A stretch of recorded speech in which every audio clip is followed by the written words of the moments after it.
భక్తులందరికీ నమస్కారం. ఇప్పుడు మనకి శివరాత్రికి సంబంధించి కొత్తపేట రాయరేశ్వర నాగాలయం నందు మనకి 15వ తారీఖు నుండి మళ్ళీ 11వ తారీఖు వరకు ఇప్పుడు రేపటి నుండి వెళ్ళి మొదలుకొని జాతర ఉత్సవాలు ప్రారంభంగా అవుతున్నాయి. ఈ ఉత్సవాలకు సంబంధించి ఈరోజు 14వ తారీఖు సాయంత్రం రోజున పుణ్యవాచన మొదలుకొని రేపు శివరాత్రి కళ్యాణం ఉంటుంది. మరియు భక్తులకు దర్శనాలు ఉంటాయి, ప్రత్యేక దర్శనం ఉంటుంది. మరి అలా ఇక్కడ కళ్యాణం సందర్భంగా ఎంఆర్ఓ గారు వచ్చి పట్టు వస్త్రాలు తలంబ్రాలు తీసుకుని వస్తారు. ఎంఆర్ఓ సమక్షంలో జరుగుతాయి కళ్యాణము.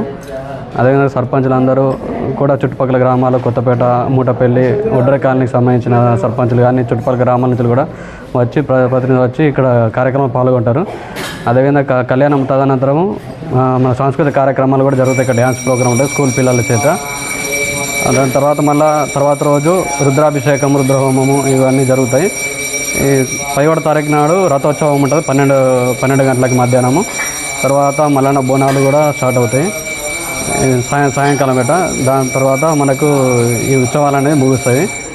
ఇటు సందర్భంగా ఈ జాతర ఉత్సవాల సందర్భంగా ఇక్కడ జాతర ఏర్పాట్ల విషయంలో క్యూ లైన్లు కానీ ఈసారి ప్రత్యేకంగా ఒకటి ప్రత్యేక దర్శనం క్యూ లైన్ ప్రత్యేకించి ఏర్పాటు చేయడం జరిగినది. మరి అలాగే భక్తులకు నీటి వసతి గురించి కూడా నీటి వసతి ఏర్పాటు చేయడం జరుగుతున్నది. మళ్ళీ గ్రామ సర్పంచులని ఆశ్రయించగా వాళ్ళు కూడా చుట్టుపక్కల మనకు దేవాలయ ఆవరణలో నీళ్ళ ట్యాంకులు కూడా ఏర్పాటు చేస్తున్నారు.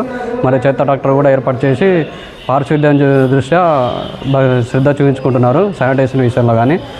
మరియు పోలీస్ శాఖ వారు పటిష్ట బందోబస్తు ఏర్పాటు చేయడానికి వారికి విన్నవించుకోవడం జరిగింది. వారు కూడా సహకరించడం జరుగుతున్నది. అదేవిధంగా ఈసారి ప్రత్యేకంగా ఒకటి 108 సిబ్బంది కూడా ఏర్పాటు చేయడం జరుగుతున్నది. అంటే వైద్య సిబ్బంది ఒక అంబులెన్స్ కూడా ఏర్పాటు చేయడం జరుగుతుంది. ఈసారి కొత్త మళ్ళీ ఏంటి అంటే మనకు ఆర్టీసీ తరఫున ఒక ప్రత్యేకమైన బస్సు కూడా ఏర్పాటు చేయడం జరుగుతుంది జైత్యాల నుండి వెళ్ళి.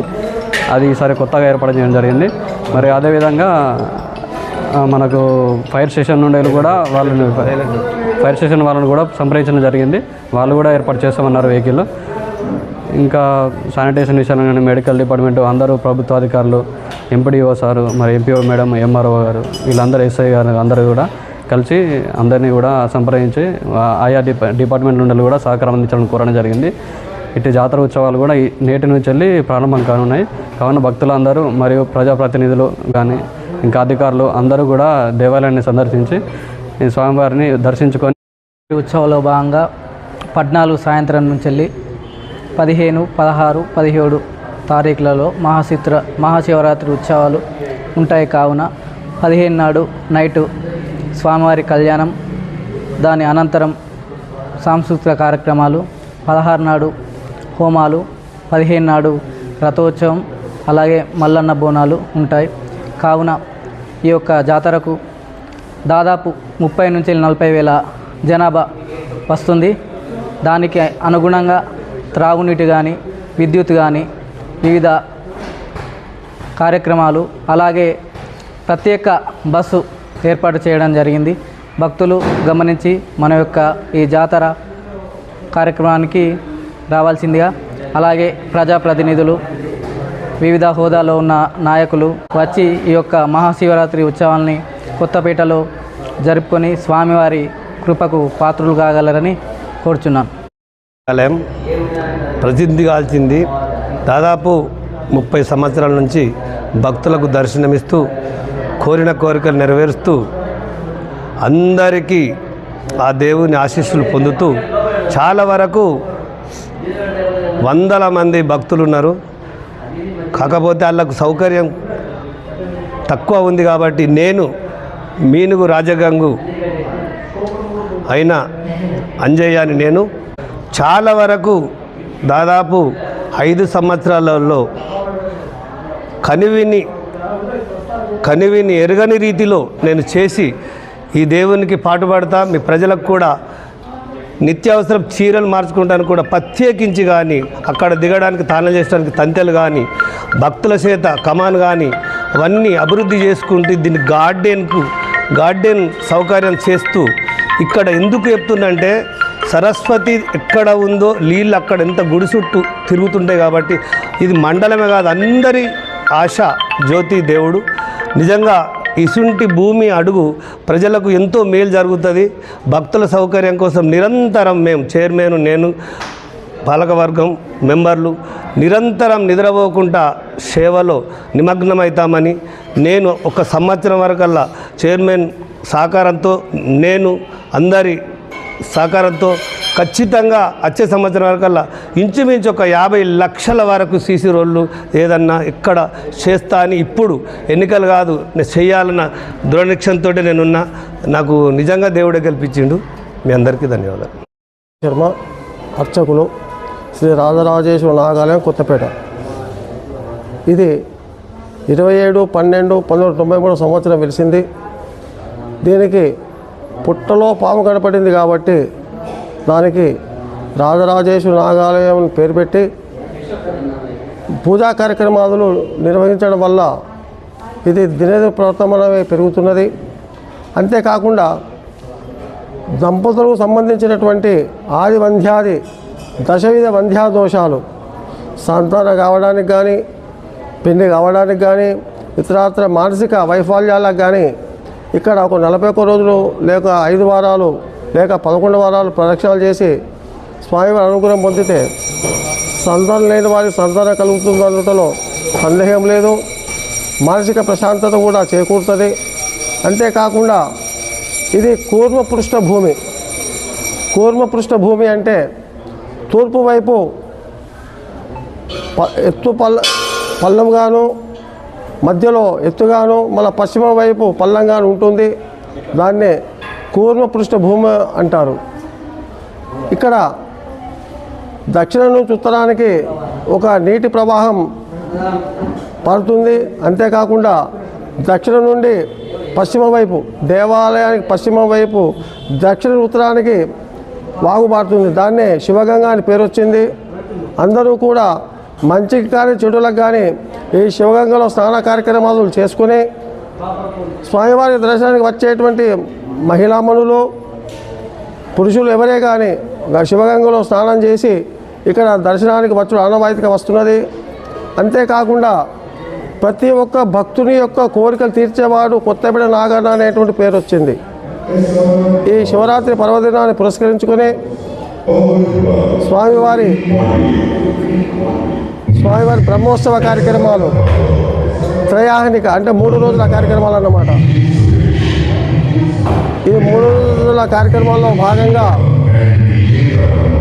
ఈరోజు శనివారం 14 సాయంకాలం 5 గంటలకు స్వామివారి యొక్క పుణ్యవాచనం, అంకురారోపణము, అఖండ దీపస్థాపన, స్వామివారి యొక్క ఊరేగింపు ఉంటుంది. దేవాలయం దగ్గర నుంచి తీసుకుపోవడం. ఈ కార్యక్రమానంతరం అఖండ దీపస్థాపన అయిన తర్వాత రేపు ఉదయం 5 గంటలకు స్వామివారి పంచామృత సహిత రుద్రాభిషేకం జరిపి అలంకరణ అర్చన అయిన తర్వాత భక్తులచే దర్శనాలు. ఇక్కడ యాగశాల ఉంది కాబట్టి భక్తులకు యాగశాలలో ప్రత్యేకించి శివలింగాలు పెట్టి మంటపారాధనలో ఆ శివలింగాలకు అభిషేక కార్యక్రమాలు కూడా నిర్వహించడం జరపబడుతున్నది. ప్రతి ఒక్క ఏ భక్తులైనా, ఎవరు వచ్చినా, దంపతులు వచ్చినా, ఒంటిగా వచ్చినా అభిషేకం చేసుకునేటువంటి వాళ్లకు ఎలాంటి ఆటంకం లేకుండా యాగశాలలో మంటపారాధన దగ్గర అభిషేక కార్యక్రమాలు కూడా నిర్వహించబడతాయి. సాయంకాలం 4:35 శుభలగ్నమున శ్రీ పార్వతీ రాజరాజేశ్వర స్వామి వారి కళ్యాణ మహోత్సవం. తదుపరి ఆందోళిక సేవ. ఆందోళిక సేవ అంటే స్వామివారికి మంగళవాద్యములతో, మంగళహారతులచే కళ్యాణ మంటపానికి తీసుకువెళ్ళి కళ్యాణం అయిన తర్వాత పల్లకిలో కూర్చోబెట్టి స్వామివారి దేవాలయానికి ప్రవేశం చేయడం జరుగుతుంది. తదుపరి సోమవారం నాడు ఏదైతే మన కార్యక్రమాలు నిర్వహించుకున్నామో నవగ్రహ స్థాపన, వాస్తు స్థాపన, నవగ్రహ రుద్ర హోమం, తదుపరి ఇక్కడ పూర్ణాహుతి బలిహరణం, తదుపరి స్వామివారికి రక్ష పెట్టడం జరుగుతుంది. ఆ తర్వాత మంగళవారం నాడు ఉదయం 10:30 రథ హోమం, రథ బలిహరణం, 11:30 నుండి 12:30 లోపు రథోత్సవం జరపబడుతుంది. తదుపరి కార్యక్రమ పరిసమాప్తి. ఇక్కడ కార్యక్రమాలు మరియు ఇక్కడ కొలువై ఉన్నటువంటి శ్రీ భ్రమరాంబ మల్లికార్జున స్వామి వారు మన దక్షిణ వైపు నైరుతి భాగం లోపల ఉన్నది కాబట్టి ఆ దక్షిణ భాగం లోపల కూడా పేరుమైనటువంటిది మల్లికార్జున స్వామి కాబట్టి అక్కడ కూడా ఒగ్గు పూజారులచే ఆది మల్లయ్య అని మోహన్ రావుపేట అతను ఉక్కు పూజారిచే ఉక్కు కథ మరియు మల్లన్న బోనాలు మల్లన్న పట్నాలు జరపబడతాయి. తదుపరి కార్యక్రమం పరిసమాప్తి జరుగుతుంది. ఈ దేవాలయ ప్రాశస్తం అంటే ఆది వంద్య దశవిధ వంద్యాదోషాలకు నాగపూజ అనేటివి శ్రేయస్కరం. ఇక్కడ పుట్టలో నాగుపాము కొలువై ఉన్నదిగా పుట్ట మీదనే నాగుపాము కొలువై ఉన్నది కాబట్టి ప్రతిరోజు నాగుపాముకు పంచసూక్త అభిషేకం జరుగుతుంది కాబట్టి చాలా మహిమోపేతమైనటువంటి దేవాలయంగా పేరు వచ్చింది. అందరూ కూడా భక్తజనులందరూ కూడా ఇక్కడికి వచ్చి స్వామివారి దర్శనం చేసుకునేటువంటి భక్తజనులందరికీ కూడా ఆ స్వామివారి కొనడం వల్ల వారి కోరికలు సఫలీకృతమవుతున్నాయి. అందుకొరకే ఇంత తక్కువ కాలంలో దేవాలయం ఇంత అభివృద్ధి చెందడానికి ఆ స్వామివారి యొక్క మహిమనే కారణం. 94 అక్టోబర్లో ఇక్కడ దేవీ నవరాత్రుల్లో భాగంగా శతచండీ యాగం చేసి ప్రాణప్రతిష్ఠ స్వామివారి మూల విరాటుకు ప్రాణప్రతిష్ఠ గావించి ఆ శతచండీ యాగం యొక్క ఫలితాన్ని ఆ స్వామివారికి మహిమను ఆ మంత్రబలాన్ని స్వామివారికి దారపోయడం జరిగింది.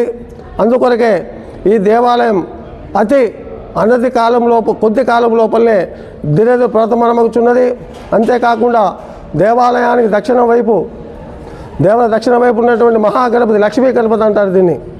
ఈ లక్ష్మీ గణపతి దేవాలయ విగ్రహం కూడా ప్రాణప్రతిష్ఠ చేసి ప్రతి మంగళవారం నాడు భాగం లోపల కొలువైనటువంటి లక్ష్మీ గణపతి దేవాలయం ద్రవ్య సహాయ దాతల చేత లక్ష్మీ గణపతి విగ్రహాన్ని ప్రతిష్ఠ చేసి దానికి కూడా రేకుల చెట్టు నిర్మాణం గావించబడింది. అనతి కాలంలో పోయిన సంవత్సరమే ఉత్తర వైపు కూడా భక్తులకు ఎలాంటి ఆటంకాలు కలగకుండా కూర్చోవడానికి ఇబ్బంది కలగకుండా ఉండడానికి ఉత్తర వైపు కూడా కళ్యాణ మండపం నిర్మాణం చేయడం జరిగింది. అనతి కాలంలో దేవాలయ ప్రవర్తమానమగుడ కార్యం స్వామివారి యొక్క మహిమనే తప్ప మరి కాలంలో అర్థశయోక్తి లేదు. అందుకొరకే కుల మత వర్ణ భేదాలు లేకుండా ప్రతి ఒక్క భక్తులు అందరూ కూడా స్వామివారిని దర్శించి చిన్న పెద్ద తరతమ భేదాలు అనేటువంటివి లేకుండా స్వామివారిని దర్శించి స్వామివారి కృపకు పాత్రులు కాగలరని తదుపరి మా దేవాలయం తరఫున మా దేవాలయ ధర్మాదాయ శాఖ తరఫున దేవాలయ ఉద్యోగుల తరఫున అర్చకుల తరఫున అందరినీ కోరుతూ